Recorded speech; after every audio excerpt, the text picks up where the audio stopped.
How do you like read this stuff all day and like not like cry yourself to sleep at night? This is horrible. I'm motivated by the change that I might actually create in this world by educating one extra person, whether it's you or thousands of others that learn what the truth actually is and change their minds and then go out and protest. And I've been doing this for, especially this is an issue that I've spoken about for years at this point, 10 years. I mean, we're talking about some complex stuff right now. If you want to, yeah, sure. I'm quite ignorant when it comes to politics. No, it's all good. I don't know nothing about it. So I heard something about fascism, communism. What I hear there? Yeah, we're just talking about the leader of Hezbollah being killed in an Israeli strike on Beirut. Give Biden 4 more years and clear Bush? No, I don't. I mean, Biden doesn't have 4 more years anyway, so it doesn't matter. Where's this at? This is Beirut. This is Lebanon. This is Lebanon's capital with 2.5 million people living in it. Well, it's probably a larger number now because a lot of the Lebanese population that was in southern Lebanon have had to escape into Beirut because they thought that would be a safe territory for them. What are they running from? Israel. Israel's bombing out of everywhere. Wait, what? Israel, America's greatest ally, the most important country in the world, the most moral nation, the most moral democracy on the planet, is ruthlessly and mercilessly bombing southern Lebanon, including southern Beirut. What did Lebanon do? They just kind of were there. They happen to be Israel's neighbor. You're kidding. Yeah. Israel's justifications for it is that Hezbollah, which is one of the parties inside of the Lebanese parliament, which was created as a resistance group against Israel the first time Israel invaded Lebanon and occupied it for years, and then successfully fought back against Israel and removed the Israeli invasion from its territorial boundaries, and then did it again in 2006, is lobbing rockets into Israel in a tit-for-tat Wait, are you border. saying Israel's trying to expand? Yes. That's what I'm saying. Does everyone know this? Yeah. Everything. You are so misinformed. Yeah, I know. I'm so misinformed. You're right. Yes, Israel's trying to expand, yes. And our tax dollars are helping them? Yeah. Well, I want my money back. Yeah, good luck. Good luck with that. Oh my God. Is this something The the average American knows? district of South Beirut. The average American that is informed will be informed by mainstream media, and the mainstream media usually will tell them, like, you know, Hezbollah, big bad. They're big bad terrorists. They're scary terrorists. They're Islamist fundamentalists. They're scary, scary, scary. Israel good. Hezbollah bad. Israel has to do this in Lebanon because they have to take care of Hezbollah. So Lebanon has people. People are called Lebanese, right? Yeah. So one of my neighbors growing up was Lebanese, and he had a daughter who was 1 year younger than me. She was really hot. Cool. Okay. Yeah. Don't know what that has to do with anything, but all right. Wait, I wonder if she's single now. A sprawling suburb hollowed out by Israeli bombs. Austin is Lebanese. Really? Yeah, half. That makes bombs sense. And fear. Because he's hot too. A suburb still burning. There's an intense heat coming from the basement of that building. The sky is dense with the smoke. It smells acrid. The scale of destruction around here is vast. Not just at this site, but everywhere you drive around De Gea, there are signs of these airstrikes. And just a moment ago, we heard Israeli planes in the sky. There is a tense feeling now that as bad as all this is, yet more could be coming. What's fresh fire from the sky did soon fall. Nothing. But they brought mere tremors. In case like debris falls on his head? Yeah. Are they bombing civilians? Yes. Like all ton. Yeah. Like yeah. Of course. Who do you think lives there? These are just residential buildings. Yeah, there's babies in those buildings. There's mothers in those buildings. There's elderly people in those buildings, and they destroyed them and killed like 300 of them. It's overwhelming majority civilians. Like, are they trying to intentionally hit civilians? I think their goal is to cause as much chaos as possible, like they did in Gaza, where they don't like their goal is to just like destroy the normal existence of people there to make it unlivable. Isn't that kind of the definition of terrorism? Yes. Okay. Yes, it is, and they are doing that. They are doing terrorism for sure. Focused on Beirut is a beautiful city. Like Lebanon is a beautiful country. Beirut is a beautiful city. Like it is a very modern city. I see a shopping center right there in the bottom left. It just looks like, you know, it's no different than like Paris, you know what I mean, or Chicago or something. It's just like a city.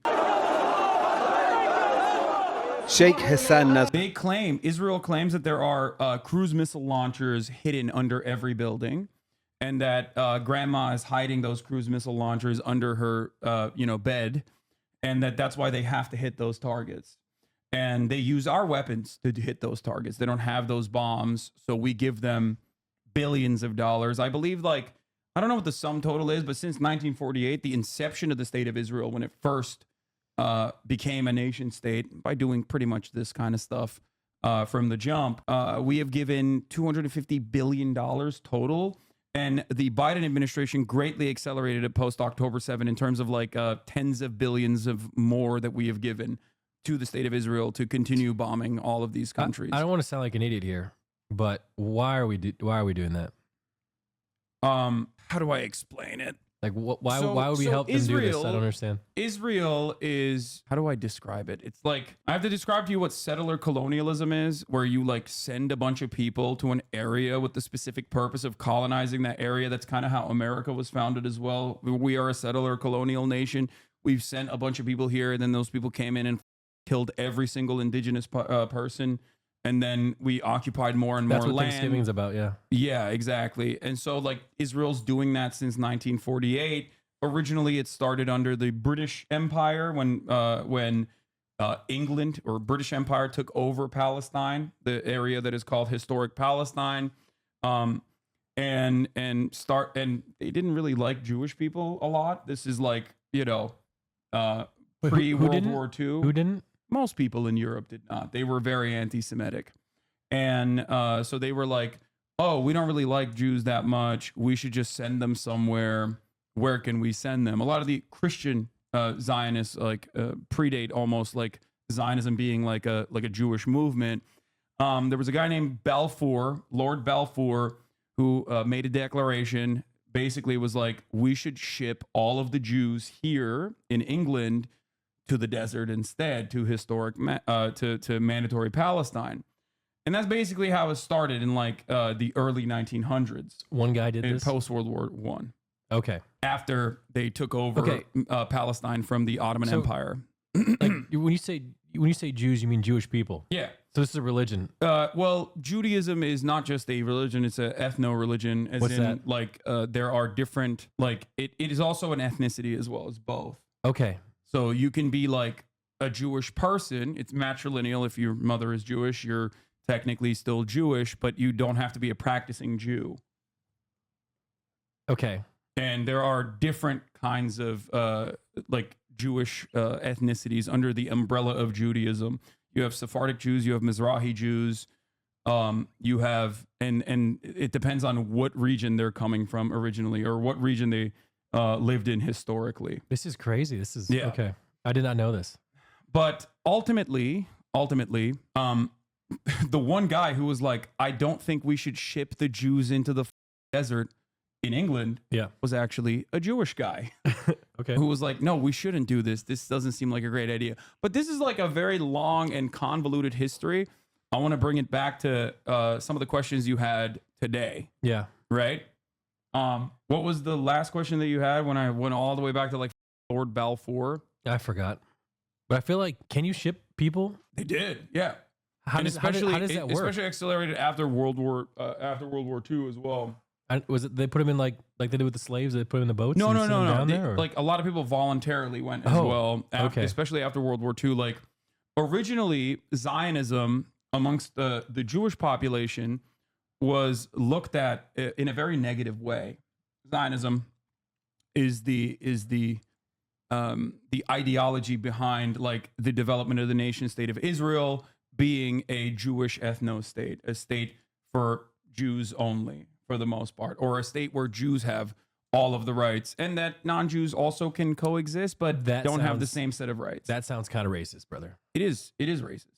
That is precisely why I say, and many academics consider Zionism to be a fascist ideology, because it is. In the more in a nicer way to put it, if you want to put it in a nicer way, you can say it's a way for Jews to have self-determination and sovereignty. So can we as the black delegation claim Michigan and kick everyone else out? I think people have tried that. decided. Why? You know, not from Michigan specifically, but Okay. well, America is like Zionism, but for white people. Okay. But whiteness also is not as like hardlined and as defined as like as Judaism is as an ethno-religion. So whiteness can expand usually. We also did it in Liberia too, but that's besides the point. I don't want to get into that. Got it. But basically, you are legitimately insane. What about what he said is insane? Oh, your question. They never have a follow up. He'll just say I'm anti-Semitic or something or lying. There's never like any sort of tangible counter to anything I'm saying. It's usually just slinging. Someone said Michigan sucks. I mean, we'll take it, guys. Oh, you asked why we fund Israel so much. Yeah, So, why? There's a couple different reasons, but I think the most reductive way to explain it, the easiest way to explain it, you are presenting history in such a one-sided manner. Yeah, you're right, totally. It's a very one-sided manner because it is. It is a one-sided manner. It is a moral wrong. If you are anti-fascist, Zionism at the time was very reasonable. Yeah, that's why all the early Zionists now sound exactly like me, right? Albert Einstein. Go read his letters about how Jewish fascism is turning into Nazism, and you'll understand that, like, perhaps early Zionists who were critics of what the Zionist project became, as soon as they understood that the fundamental principle behind a land without people for a people without land was wrong, because there was people there. It wasn't a land without people. Okay? Without a state, Jews are being persecuted all around the world. Dog, what are you talking about? You think anti-Semitism has been dealt with now because Israel exists? It's worse now. Okay? It's gonna get even worse now, as a matter of fact, because Israel keeps bombing everything and saying we're doing this for Judaism and literally bringing you, I suspect, a Western Jew along with the project when you just want to live your normal life. You don't have to hold on to this notion that, like, Jews are a monolithic force and they all care about Israel. And Israel, I don't even think this person is Jewish, by the way, but that's besides the point. The notion that without a state, the Jews are being persecuted all around the world is, I'm not Jewish. Okay, then shut the fuck up, okay? Shut your stupid ass up, okay? I'm sick and tired of Christian Zionists coming in here and outflanking anti-Zionist Jews in my goddamn community and chirping like this. You didn't even go to, like, Jewish camp. Where did you develop this sentiment? You didn't even get the social conditioning, goddammit. What the are you talking about? You didn't go to Birthright. You didn't get your sucked at Birthright. What are you so ride or die? Sorry. So you said Jewish camp. I thought they got rid of those. No, that's different. It's like a basketball camp and shit. Oh, okay. Sorry. Again, I'm not very well versed in all this sort of stuff. God damn. Pisses me off so much, bro. Christian Zionists are so annoying. Oh, man. Okay, let's continue. This is all crazy. Like this Let me whole thing. let me explain the process. Why behind are this. we giving them money? I don't understand. Like, Okay, so the region is a resource-rich region. Okay? There's a lot of what? oil. We care about oil. Still? Everything runs on oil. Of course, everything runs on oil. what about Tesla? So that's really important. And there's also a very important trade route there. Okay, yeah. here, I'll show you a map. Okay. Okay, let's pull it up on a map right here. Bro, I pulled the image. This is the image. This is 1P, dog. What? God damn it, Google. Get better, okay? Get better. Here, I'll show you. Let's do trade routes. Maybe that's a better map. Let's see. This one works. Okay, thank God. Okay, so Yeah. this is a trade map. Okay, these are some trade routes. Okay, one of these trade routes, especially if you want to cut directly in from like Asian countries, if you want to cut directly in to Europe, Yeah. is I you see have to Italy. go through this area. Okay, this area that's known as the Red Sea. There's a lot of countries around there that might have a different perspective than the United States of America. So we packed them all up and we made sure that they had either puppet states that were in control of that entire trade route, or at the very least, at the tippy top of that, you have the Suez Canal. Okay, this is the easiest to secure part of this trade route. It's the final part of this trade route. On the one side, you have Egypt. On the other side, you have Israel. Okay, America needed, and England before it, needed some way to make sure that they have full and complete control over this, over the Suez Canal, to ensure that, like, countries there don't turn around and go, hey, we're shutting this off. Actually, you really pissed us off, America. I don't like that. We're going to shut the Suez Canal off. Okay. Technically, it's Egypt on both sides. But yes, Israel being there is what is significant. Okay. I understand we need the trade route, but why can't we do what we did in the past instead of giving them weapons, just destroy them? What do you mean?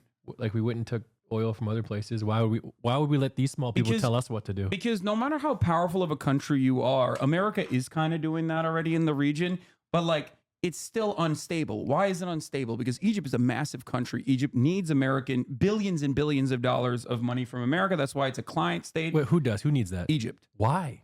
Because they could not exist in the way that they do without America consistently pumping it full of money.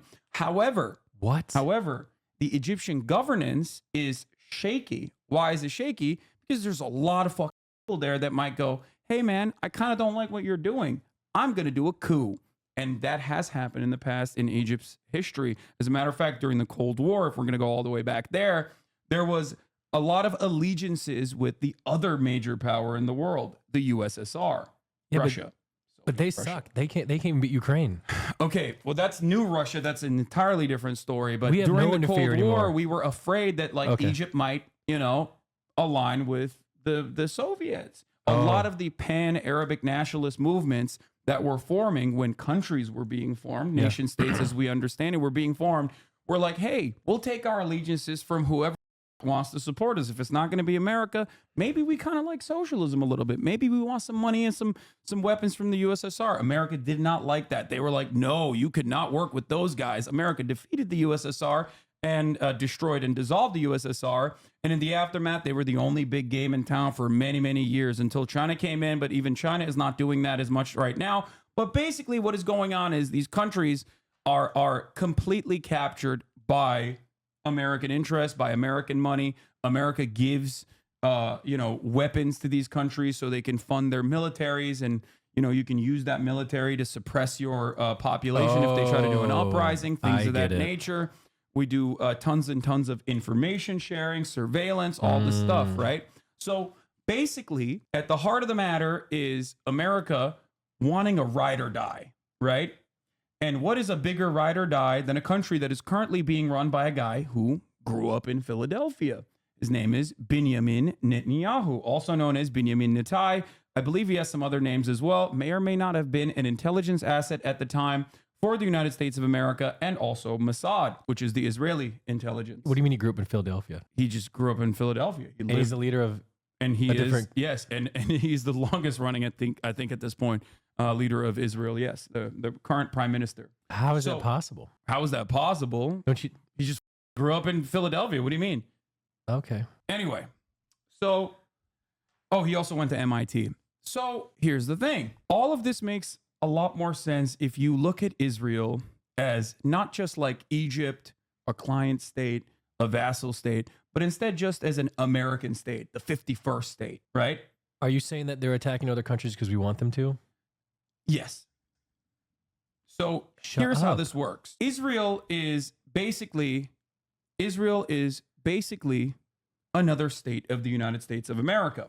That's the way to analyze it. We say it's sovereign, but it's not really sovereign. Okay, it's completely motivated and controlled, and there's like obviously they have their own territorial ambitions and whatnot, but like ultimately America is the big dog in here in the party. Okay, it doesn't seem like it right now because Biden is a idiot and very very much invested in Israel's ultra Zionist project, but Israel is basically the 51st state of the United States of America. And not only is it a state, I like to say it is it's one of the most important states. Like it's not like North Dakota. You know what I mean? We could get Dakota. Who cares? United Dakotas. Who gives a no one will think about that ever again. But Israel is significantly more important. That's why it gets more money than other American states. So Jesus. that's it. Israel basically is an American state, But in a Okay. resource-rich region that has its own espionage facilities. So there's like plausible deniability when they do stuff. You're like, oh, that's a different state. Well, that's not us. Come on, guys. It has its own unsinkable aircraft carrier, basically, in the region that we're constantly giving them all the newest weapons and newest toys that we develop in the United States of America. And our tax money completely funds and props up the Israeli state. And that is precisely the reason why in the American stock market, there are more Israeli companies than there are Indian companies and like 3 or 4 other nations combined. So our partnership with Israel is like this. Okay.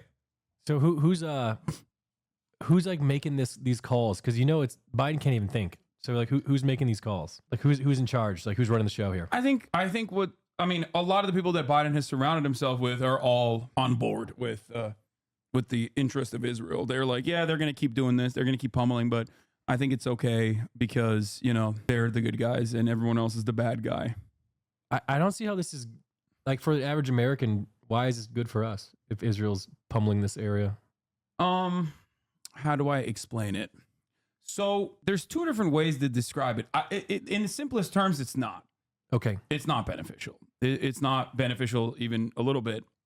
But I guess the American government does a lot of stuff that's not inherently or immediately beneficial to the American interest, but we do it anyway. Why did we go to Iraq? Why did we invade Iraq? Was that beneficial? Was that George Bush? Yeah. Well, Dick Cheney, right? Dick Cheney and him, yeah. Well, okay. Dick Cheney was his vice president. There's a couple different reasons why it's beneficial for some American interests. One, we get to take oil and control oil and extract oil with Western corporations. We parse through their natural resources as we usually do in many parts of the global South. But beyond that, there's also an industry that matters perhaps the most in the United States of America. Broadly defined, the military-industrial complex. Okay. And basically, the military-industrial complex is very important to us because it is our manufacturing. It is at the heart of our manufacturing. It's the one kind of manufacturing that has not moved overseas when a lot of our other manufacturing has moved overseas. So making weapons. So making weapons is very important for us. Doing R&D for weapons is very important for us. Taxpayers fund the weapons research. Taxpayers fund the wages. Taxpayers create the factories so that we can make more weapons. And then when we have weapons, we got to use those weapons, right? Obviously, you got to go somewhere. You can't just have them sitting in a arsenal somewhere going to waste. Are you telling me this is all about money? Yes, of course. But don't we have more than everyone already? But how do we get here? I mean, are we good? And also, who has the money is also important because that's what I'm asking you. Because the reality is we like to talk about the GDP, right? Or we like to talk about like our overall output and how much money we have as America. But what good is all of that money out there as, numbers on a board if the average American can't actually heal itself? The average American can't go to the doctor without, going into medical bankruptcy. Does that money matter all that much? Like, it's great. We're one of the richest nations. We are the richest nation on the planet, richest nation in history. And yet we can't take care of our own citizens. We have tens of thousands of homeless people on the streets. We have people who need health care. We have no mechanism of competing with the rest of the world in terms of like our education. Our education is also paywalled for no reason. True. When other countries don't do that at all because they understand it's probably better to educate as many people as possible. They have to be doing it on purpose. Yeah, I mean, it's a short-term, it's an endless death spiral caused by short-term profit seeking. I got it. Man, we're all up, huh? Yes. And that's definitely... I thought my problems were problems, like being single and alone, but so not really that big of a deal compared to this. So, yeah. Basically... The short and sweet of it is that Israel must exist. Israel must exist in the ways that it does as an American vestige of empire in a resource-rich region that is at any moment can immediately take control over a key trade route here. So, okay? Because if it doesn't, then, they're cooked. And what has actually happened in post-October 7, when Israel started relentlessly bombing Gaza, a territory that is basically an open-air prison that it currently, and pre-October 7, occupied, restricting trade, refusing to allow them to build water wells, build airports, build a port for their ships. Yeah. Can they turn off like the power and the water? Yes, and they did. They did. That is not a fair fight. Defense Minister Yoav Gallant, in the immediate aftermath of October 7, came out and openly stated the defense minister of Israel, Yoav Yeah. Gallant, who is a war criminal. And that's not just me. That's the international court, the ICC, International Criminal Court, is also has decided that he is very likely a war criminal. There's a warrant. There's an application for a warrant out for his arrest for war crimes.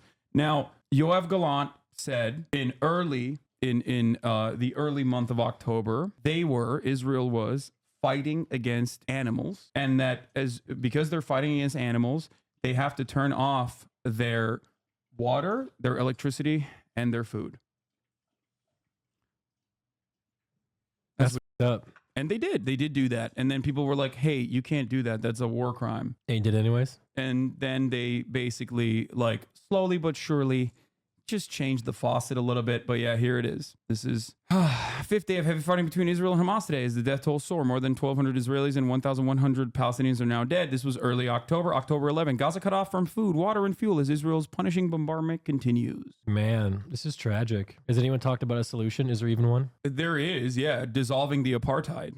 But that's not what I was going to talk about. The reason why I brought all this up was because the Houthis in Yemen, after a rigorous bombing campaign that Saudi Arabia, another one of our very important allies, not as important as Israel, but still very important ally in the region, alongside the UAE right here, was bombing the out of this country called Yemen. This country also has, different sects of Islam, like different religious sects that operate within its boundaries. And there was always some infighting. And there was a group of guys that called themselves Houthis. They are of a similar sect of Shia Muslims that are backed basically by Iran. They take control. They take control of the country in the during this genocide that is occurring in Yemen. Genocide backed by, again, American bombs that Saudi Arabia is doing. There's a full-blown blockade. People can't get food. They're bombing buses with American bombs. Again, we're giving Saudi Arabia bombs so they can do this, and the UAE as well. And there's different groups that they're backing. There's always like a guy that you have that you're like, oh, well, this is my guy. This guy should be in charge, actually. But then everyone's like, well, we hate that guy. They might not even like the Houthis themselves, but they're like, but we don't like this guy either, right? And everyone is trying to take advantage of that situation. All these other regional actors are trying to take advantage of that situation. Houthis basically come out as the victors from that, okay? And they set up a new coalition called the Ansar Allah movement in Yemen. And what they immediately start doing is they start saying, oh, Israel, you're going to blow up Palestinians? Well, guess what? We're going to blow you up.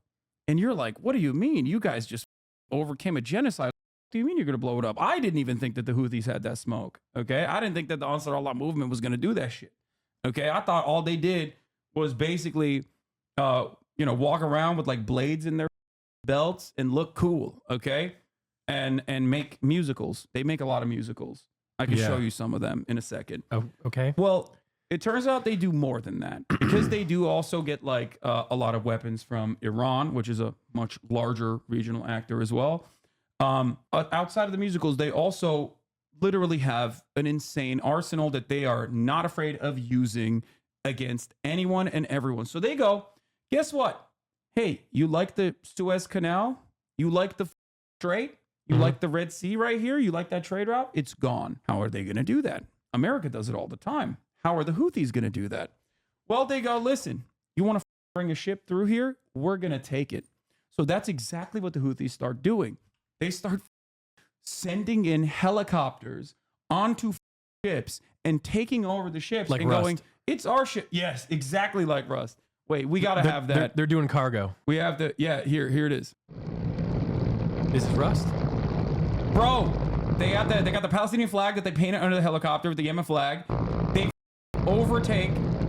start overtaking the ships, and they're like, guess what, dog? No more trade to Israel. If you're an Israeli, if you're owned by an Israeli corporation, or if you are actually sending ships to the Israeli port of, it's not Eilat, it's the other one that is now bankrupt. But what was the other port?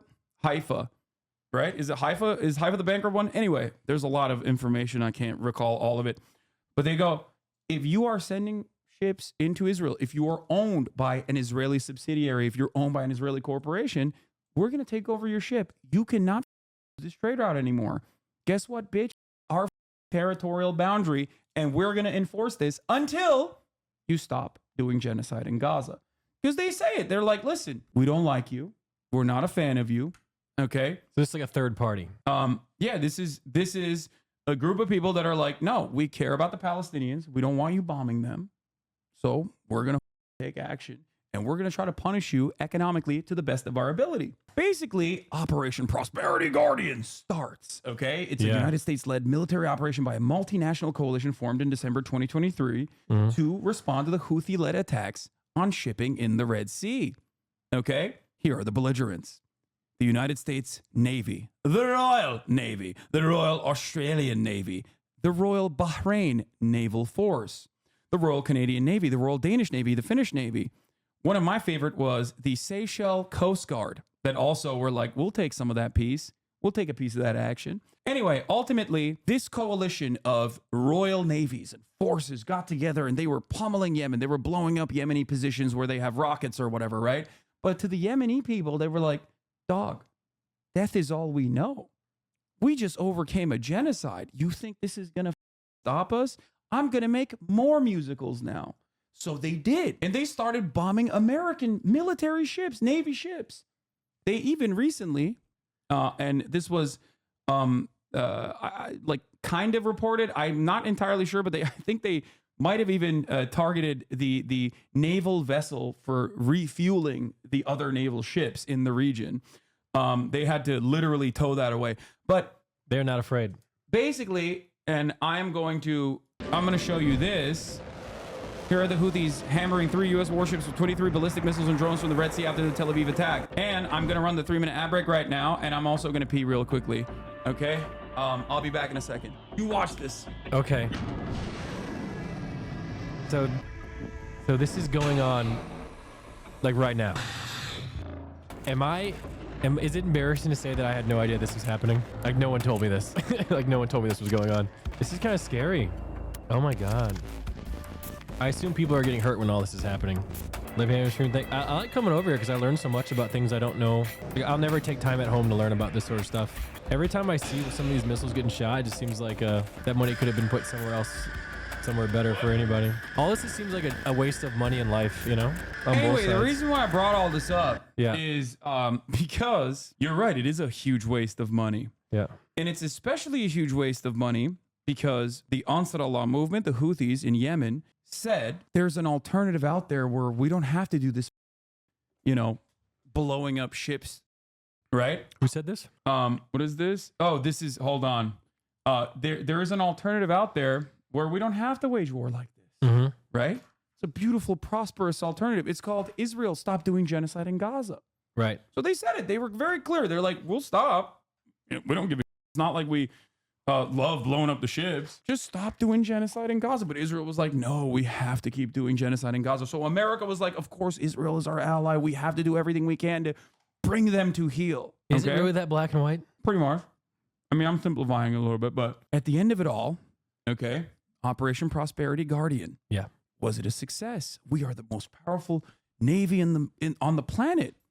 I mean, look at this. Look at all these people. Look at all these places. Look at everything that's going on. It was a whopping failure. It was a massive failure. The Houthis were determined. They were not able to stop the bombing campaigns. And America, in the process, spent billions of dollars and attacked and never stopped attacking Houthi positions over and over and over again. And at the end of it, they said, we're throwing up the flag. We can't deal with it. It's done. Is it still going on in the trade route? Are they still going after ships? Here is a very funny moment where, here, let's listen. So someone asked Biden, are the airstrikes in Yemen working? Well, when you say working, are they stopping the Houthis? No. Are they going to continue? Yes. At least he's honest. Yeah, and that's precisely what happened.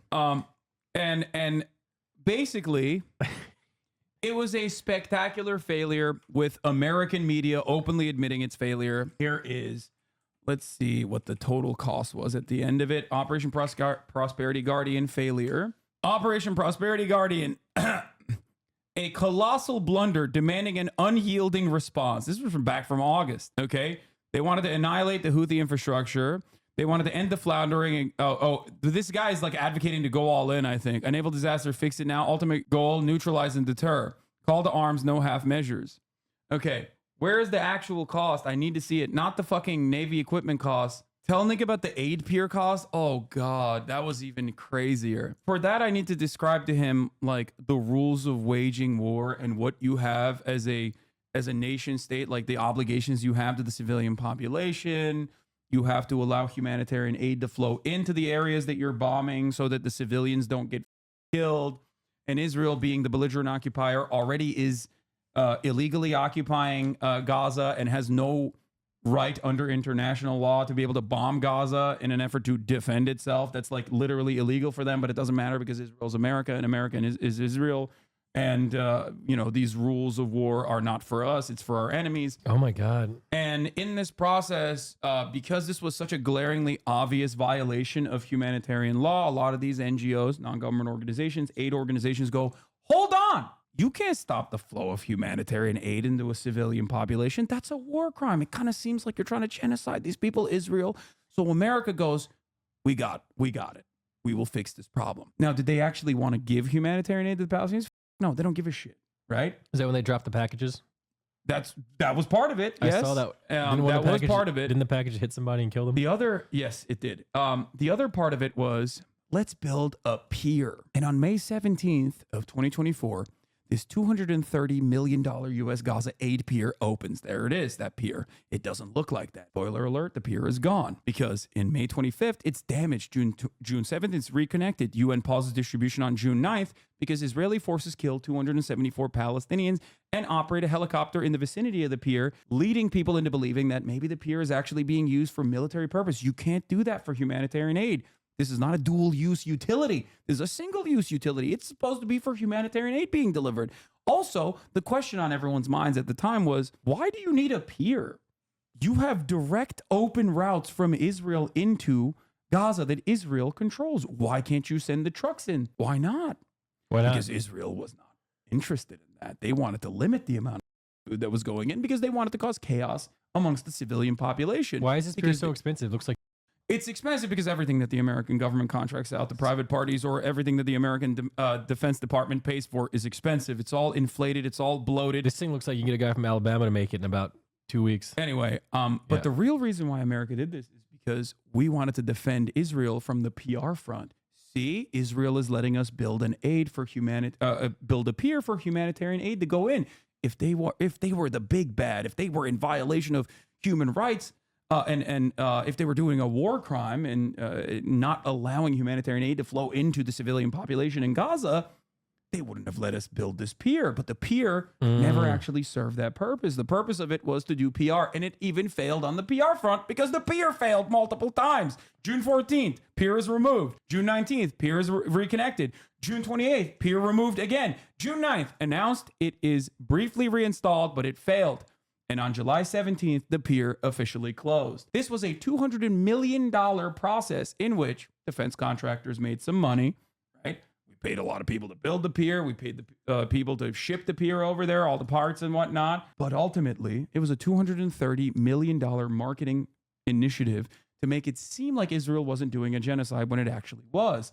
Why is this important? Because we fund most of Israel, but especially its military. Right. We are responsible for 70% of the munitions that Israel gets. We keep giving them more and more weapons, both on the defensive side for the Iron Dome, the Arrow 1, all the way to Arrow 3, David Sling defense systems that they have. It's not a real dome. It's just like Tamir interceptor missiles that we fire. Okay.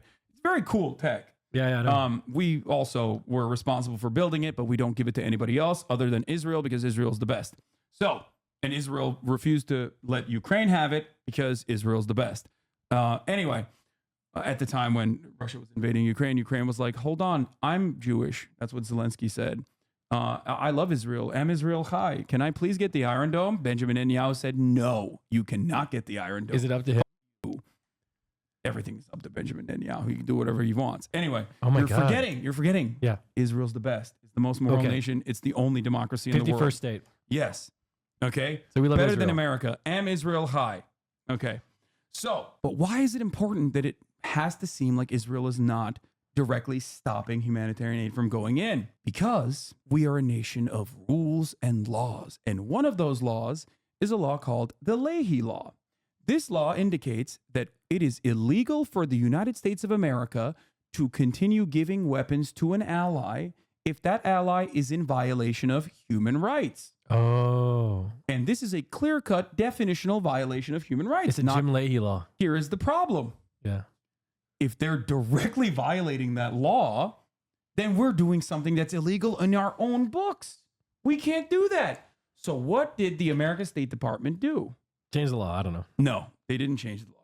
They basically just said, oh, no, they're not doing that. They're not violating the law. Up. Now, recently, Okay. ProPublica, phenomenal investigative reporters, found a memo from USAID, U.S. Department of Aid. Okay? It's another wing of the CIA. It's another wing of the State Department. And basically, this memo showed, and this memo was sent, it's a 17-page memo that was sent to Antony Blinken, that Israel was deliberately blocking humanitarian aid to Gaza. Two government bodies concluded this in their report. And Antony Blinken, you're so biased, it's disgusting. I know, I'm so biased. Like, I mean, the thing I'm is- so biased because I'm not lying. Like, that's what it is. How can Okay, you be you want me to biased? just Like- lie, I think. Either it happened or it didn't, right? So how's it biased? Like, exactly. These Like, people, did this happen or not? these Like, people there's no bias never, here. they never have a counter. They just go, you're biased, you're anti-Semitic, move on, okay? Anthony Blinken said this memo. Who's Anthony Blinken? Anthony Blinken is the head of the State Department, Oh, Secretary of State. got it. He's in charge of like everything. Okay. He's in charge of like all of our, he's one of the most significant, most consequential aspects of America's foreign policy. Did he get elected or appointed? Appointed. He is a demon. Anyway, so there's documented evidence, but I'm biased for saying that there is documented evidence. Anyway, so U.S. Agency for International Development, USAID, okay, delivered his assessment to Secretary of State Antony Blinken, and the State Department's Refugees Bureau made its own stance known to top diplomats in late April. But Antony Blinken was just like, nah, it's fine. It's not happening, and refused. And then further lied to Congress officially in like official meetings that he had with Congress, consistently and repeatedly lied to them and said Israel's not violating human rights, and Israel's not stopping the delivery of humanitarian aid. The problem is Israel was doing that in such a glaringly obvious way that we didn't need a memo to know that. We already did know that because every other human rights group on the ground was saying Israel is doing that. Not only were they stopping the flow of humanitarian aid into the area, they were letting metric tons of flour just sit there and perish. Oh, Like they were just like, there was aid. It's right there. It's inside of the territorial boundaries of Israel. They're just letting it perish because they're like, we don't want you to have it. We want you to die. We want you to basically live in chaos, in destruction. this is crazy. So he lied to Congress to continue supporting our endless bloodlust in Israel, to continue giving Israel weapons. When you say he's a demon, do you mean because he shreds or because of violating international law and helping fund a genocide? Okay, a bit of both. Good question, chatter. Anthony Blinken is also known is for that him? shredding. That's him right there, baby. World will know what it's all about. You know This is a I'm joke, here. right? Everybody knows I'm here. No, I'm him. Who? The devil? Is that what he's singing about? Yeah, I mean, he's had a couple different tasteful moments, such as this one. So Israel wasn't just denying humanitarian aid from entering Gaza. Israel also was killing humanitarian aid workers at a rapid clip. They just kept killing humanitarian aid workers. And there was a very famous moment called the Flower Massacre, where Israel allows some trucks to go in, and then they shot at the trucks, causing chaos. And then the trucks like ran over people. They shot at a lot of the people that were trying to get the aid from these trucks. Then Gaza, like the Gazan officials, said, okay, we have a police force. What the are we doing? We might as well use the police force, whatever remains of the Gazan police force in terms of civil governance. So the Gazan police chief was like, we are going to do a single file line. We're not going to let chaos happen. when we are trying to get aid out, we're going to do this responsibly. So they brought forward the internal, civil police force in the region to deliver the aid to everyone. And they were in a single file line. People were receiving aid all of a sudden. The next day, Israel killed the police chief. Literally the next day, and then said he was a Hamas terrorist. This is just one of the forgotten aspects of Israel's bloody campaign over the course of the past 12 months. It's just one. I'm just giving you like a Sunday. You know what I mean?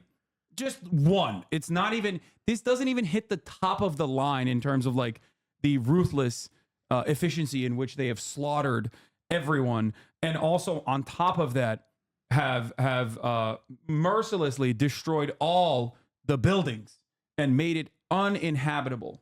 Gaza. Is it just rubble now? Yes. I mean, how many people are left, man? There are millions of people displaced. The total number of people that was living there is like 2.5 million. There are 42,000 people that they confirmed killed directly with rockets and directly with like shooting them and killing them. The Palestinian Health Ministry calculates the direct Israeli kills separately. The number that you hear is usually around 42,000. The number of death and the number of casualties is so much higher than that. They've maimed so many people. They've blown people's arms off, blown people's eyes off, all this stuff, right? So basically, that number is actually very small in comparison to the much, much larger death number because, for example, Dropsite News actually interviewed my friends over at Dropsite News actually interviewed, I think, like the chief medical, like the chief of the health bureau, whatever remains in Gaza. Mm-hmm. And they were saying that like the actual death toll is significantly larger because there's so many people dying of, there are people dying of starvation, of course, there's famine in North Gaza. But beyond that, there's a lot of people that like have cancer, for example, but they can't get their cancer treatment. Why? Because Israel is occupying the only cancer ward that remains in Gaza. Israeli military is using that as a battleground. So they can't get cancer treatment. So they die of cancer, but that doesn't even log in as like a direct casualty of Israel's bombing campaigns. If you want to see what the before and after looks like, here is, this is, by the way, this article is more than 10 months old at this point. Holy, it's even worse than that. This is what it looked like before Israel, and this is what it looks like after Israel. Is this all of Gaza or just a portion? All of Gaza is like this now. They did this in the north first, and then they slowly moved to the center, and then they moved into the south. Now, you ask an interesting question, because there was a red line. Rafah is the southernmost point of the Gaza Strip. Rafah has a direct entry point into Egypt. Egypt is a separate country, right? But remember, I told you Egypt is a client state of the United States of America. Basically, what happened is Biden was like, well, you told everybody to leave northern Gaza and go to southern Gaza to Rafah. That's supposed to be a safe zone. So Biden accidentally said something very important. My red line is an invasion of Rafah. Do not invade Rafah. That's my red line. And at the time, Biden was actually also like, he had stopped one of the countless amounts of weapons that they were sending to Israel. One, Israel was very mad about that. They were like, how dare you do that? Here is Biden's red line after Israel, of course, immediately violated that red line and invaded Rafah. We lied. We kept saying to the American public, they're not invading Rafah. It's a special military campaign. This is what Rafah looks like before. This is what Rafah looks like now. They leveled it. Jeez. Yeah. And Biden said that was the red line. That was the red line, but he never enforced it. They never enforced it at all. Of course. Why would they enforce it? And throughout this entire 12-month process, which is now nearing its 12th month, it's officially about to be a year. Yep. In a couple weeks, Biden kept saying, we're tirelessly working for a ceasefire. Tirelessly. Around the clock. There's Israeli hostages inside of Gaza. Israel is killing them because they keep bombing the strip, and there's hostages under the rubble. They're dying too. Israel's killing its own hostages. And throughout this entire process, they're like, we're just working tirelessly. We're so mad at Israel. Arr. But every time Biden says, don't do this, Israel does it anyway. And they do it flagrantly, and they do it openly. And in the process, they also get one other assurance. America's never going to stop them, And America is actually going to keep giving them more weapons because America says, don't do this. Israel does it. America turns around and gives another $9 billion worth of weapons to Israel the next day. That's this kind of happened embarrassing. this past week. This happened this past week. Yeah. Why don't we put our foot down? Is it because we really don't actually care? This is the most complicated answer of the entire equation beyond what I just explained to you. It's like, Yeah. it doesn't make any sense. Like, enough is enough, right? It's really embarrassing for America. America's losing its soft power capabilities. America can't no longer dictate the rest of the world in the same way because they can always be like, oh, really? You think Russia is doing a bad job? Well, how about Israel? That's what many people are saying already, right? People that are aligned with Russia. Make no mistake, what Russia is doing is also unjustifiable. They're doing America in Ukraine. But the problem is when you can't rein in your attack dog, Yep. Dogs off the leash. then when your dog is off the leash and you just keep giving your attack dog more meat to grab onto, ultimately, people are going to look at that and go, well, I don't know if I believe you, man. I don't know if I believe that you want to be you are ready to be the world police. It seems like you are not. You're weak. And that is true. That is precisely what's going on. America is getting weaker on the global stage. China is actually doing a fantastic job with soft power initiatives, doing global trade. It's a really important trade partner of the United States of America as well. And as that's happening, more and more countries are going, okay, well, I mean, I don't know about these Chinese guys, but like, at least they didn't enslave my people. Like, African nations are like, well, we got on the one side, we got countries that have historically enslaved us, countries that still control our banking like France and England, and countries that have enforced like rigorous and rigid austerity measures by giving us some loans from the World Bank and IMF, and then immediately implementing ridiculous austerity measures so we can't even fix our country. You're keeping us poor. China, on the other hand, is like, we got money. I'll give it to you. And I'll even let go of the loans that I'm giving to you. You want to build a port? Let's go. Let's build a port. You want to build railroads? I'm down. In that process, these countries are like, okay, well, I'm going to go work with China. America sees that. They don't like it, but they're losing their grip of power around the planet. So they are desperately clinging on to whatever ally they have in the region, Israel. How does China feel about this whole Israel-Gaza stuff? Do they make any statements about it? I mean, they keep saying Israel should stop killing Palestinians or whatever, but overall, China also deals with Israel trying to get surveillance technology from Israel. Israel has what is known as the Pegasus system. It is the most technologically advanced surveillance mechanism known to man. It's so good that the American government actually said, Israel, you can't do that. Why? Because it can break into anyone's phone. Anyone's phone. This is real? This is a movie? Yeah. No, this is real. This is not a movie. As a matter of fact, it may or may not have played a formative role in a lesser known chapter of our lives in America, where MBS and our boss, Jeffrey Jebediah Bezos, had a little bit of a back and forth, a little bit of a beef, as a matter of fact. Jeffrey Bezos buys the Washington Post. There's a Washington Post journalist who is, kind of an American security state asset. His name is Jamal Khashoggi. Jamal Khashoggi is constantly shitting on MBS, constantly shitting on Saudi Arabia. Saudi Arabia says, hey, you should come to the consulate. He comes in the consulate in Istanbul, in Turkey. They chop him up. They put him him in a barrel. Jeff Bezos is like, what? Yo, that's not cool. Why would you do that? That's one of my journalists. Yo, that's up. Anyway, comes out that Jeff Bezos is cheating on his wife. How do we find out? Well, MBS may or may not have literally hacked his phone directly.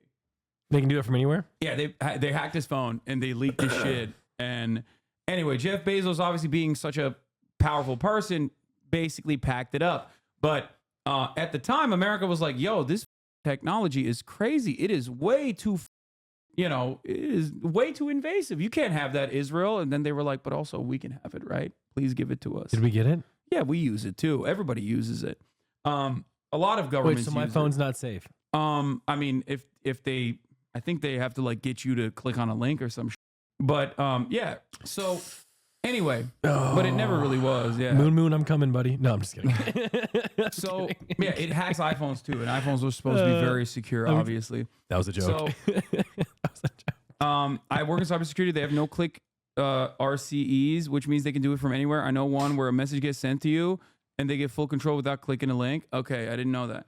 So the original exploit was a no click. No, it requires no user interaction. I didn't know that it was 0 click. Okay. Anyway, why was I talking about this? Because China also, has some contracts with Israel, right? But for China, they are kicking back and enjoying the show because America's influence around the globe is waning. Everyone is looking at America and be like, "You're doing insane genocide. Stop it. Stop it now." And they're like, "Oh, we want to stop it." And then Israel's like, "To America, I will do whatever the I want." So that makes America look weak. So if you're China and you're kicking back and just doing trade, Let the fire continue. and why would you put out that fire? You don't have to do anything. So that's basically the Chinese position at this point. I got another question. Yeah. Is there anyone in our government that's like actually trying to do the right thing? No government. No. No, of course not. Not one person? No, I think even in terms of like China just cares about China. You know what I mean? They don't care about anybody else. They have no like ideological vested interest in like defending the global South or whatever. The only reason why they're doing soft power initiatives and doing the Belt and Road initiative in general is because they want to create new markets so they can keep funneling more Chinese manufactured goods into. Because like the rest of the world needs to develop so that they can sell more product to the rest of the world. It's a good thing overall for them. So that's part of the reason why they're doing that. They're developing these places because they're like, we don't care. We don't have to just sell to America. We'd sell to you too. But in order for them to actually, purchase these goods, they need to develop to a certain degree. I think Hasan misunderstood. Wait, what was your question? I'm just wondering if there's anyone in our government that's like, Oh, there are some like, hey, people. stop. I mean, there's Rashida Tlaib. Rashida Tlaib is literally Palestinian, but our government censured her for saying from the river to the sea, Palestine will be free. They censured her. They used what word are you using? Censure. It's like censoring. They told her to shut up. They punished her aesthetically. Oh.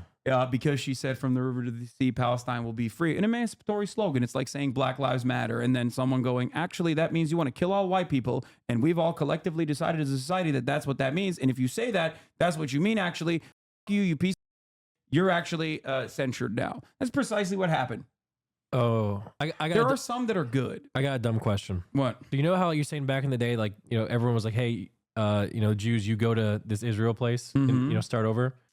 Whatever. Is there any way, like, now we can take people from Gaza and put them in a different area? Well, that's what Israel wants to do. That's called ethnic displacement. Didn't that already happen to them once? It's also genocide.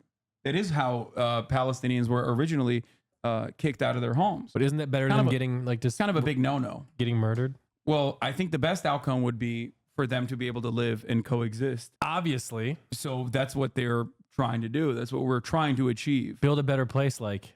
because Israel is not an unstoppable force. It's not a natural disaster. It's not a hurricane. It's human beings that are like clicking a button to, execute these people. So obviously that would basically be like giving in to Nazi Germany in that situation. You know what I mean? But didn't it already happen once? What do you mean? Didn't it happen once that like people were moved? Yeah, they were moved into Lebanon, Jordan, the West Bank, and the Gaza Strip. And now look what Israel's doing in those places. I don't know. It seems like just from what I've heard, that Israel's just not going to stop pounding these people. So if they don't listen to what we're saying, surely something has to change. I don't know. You're not wrong. Obviously, like Israel's ultimate goal is to basically get all the Palestinians in Gaza Strip and everywhere else to just like move further and further away from Israel. And then they use that as a precedent to be like, well, they're over there and they're scary Palestinian guys. They always want to do terror to us. We got to take over that territory again. That's usually how they do it. That's how they did it in Lebanon you're too. Saying if they moved out, they would continue to persecute them? I mean, they have continued to persecute them. Oh my God. Yeah, if you're a Palestinian citizen, you can't enter Israel proper. If you're a Palestinian citizen that goes in the West Bank, you still literally are under a rigid apartheid regime where like you have to go through numerous checkpoints. They can literally kill you. Israel killed an American citizen. An American citizen activist like 3 weeks ago. Her name was Aishinur Ezgi from Seattle. She flew in to the West Bank, which is supposed to be internationally recognized Palestinian territory, but Israel is currently occupying it militarily in an illegal manner.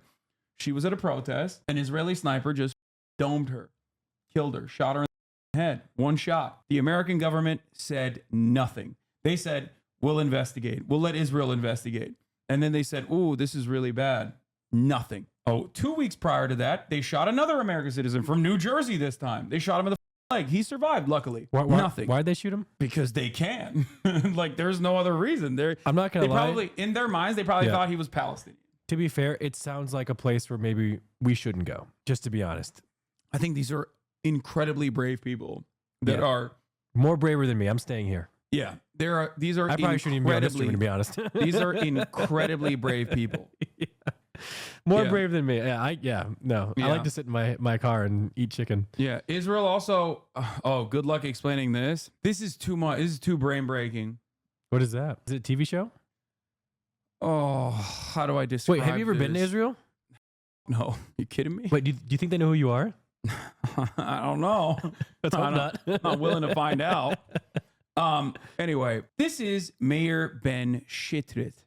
Okay, that's his name. Israel has a concentration camp, many concentration camps, but one specifically called Side Teiman. This is a concentration camp where Israel goes into Gaza and packs up all these people, undresses them, literally makes them sit around in their underwears and say, these are all the terrorists, la, la, la. Then we find out they're like nurses and doctors, but it doesn't matter. It's besides the point. They pack them up. They put them inside. They put them on trucks. They hog tie them. Okay. And they ship them to this concentration camp where they torture them. Okay. Hold on. Relentless. Israel's doing this? Israel's doing this. Yes. The Jews. Well, Israel's doing it. It's not the Jews doing Jewish it. people, right? No, it's not. They're not. So one thing you have to understand is that, like, a difference. There is a major difference, because like what Saudi Arabia does is not about Islam. You know, it's not like ISIS is doing what they're doing for Islam. You know what I mean? I'm Muslim. I don't those guys. But either of those guys. You know what I mean? But isn't Zionism? I'm so confused. It's understandable that you're confused in this circumstance, because like, so Israel's both not Jewish. The Nazis who hate Israel or love Israel, doesn't matter. That believe that Israel must exist or believe that Israel must go away and that Jews control the media or whatever. Like both the Nazis and also Israel and Kanye, and also Israel itself claims that Israel is doing this for Judaism. And that if you criticize Israel, like I'm doing right now, I'm an anti-Semitic person. So because of that reason, a lot of people like yourself get confused. You're like, so the Jews are doing this? No, these people are not doing this for Judaism. Obviously, yes, the military is by and large Jewish. There's some Druze people, there's some Arabs, whatever. But like, they're not doing this for Judaism. So they're using it as a veil. They're using that as a defense mechanism. They're using that as a defense mechanism in the West to propagandize their position, to be like, no, you don't understand. We're doing this for Judaism. All Jews care about this. They only care about this. Got it. Except for the Jews that are anti-Zionist. Many of them are in this community. They call them anti-Semitic and call them terrorists. But that's besides the point. They're doing this for, Bro, this is like multi-layered and extremely complicated, and I'm kind of scared. It's actually not. It's very black and white when you think about it. But like, obviously, I'm trying to give you as much information as possible on the back end, so that you at least are a little bit. Kanye was wrong then. Kanye is still wrong. Yes. If I explain to this man Israelis come extraction brigade, his mind will explode. Israel has a unit. What did you just say? Israel has a unit that harvests the sperm of the soldiers in case of their untimely demise. This is called the goon platoon. That's what I like to call it. Dude, what is going on? It seems weird, right? This is what happens when you, much like the Nazis, in an identical capacity, have this insane religious and ethnic superiority complex and want to build an ethno-state. This is the type of weird that you engage in, called eugenics. I know about that. Wait, so what about their sperm? They take the sperm from the sack when they die? She thinks it's just another rocket attack.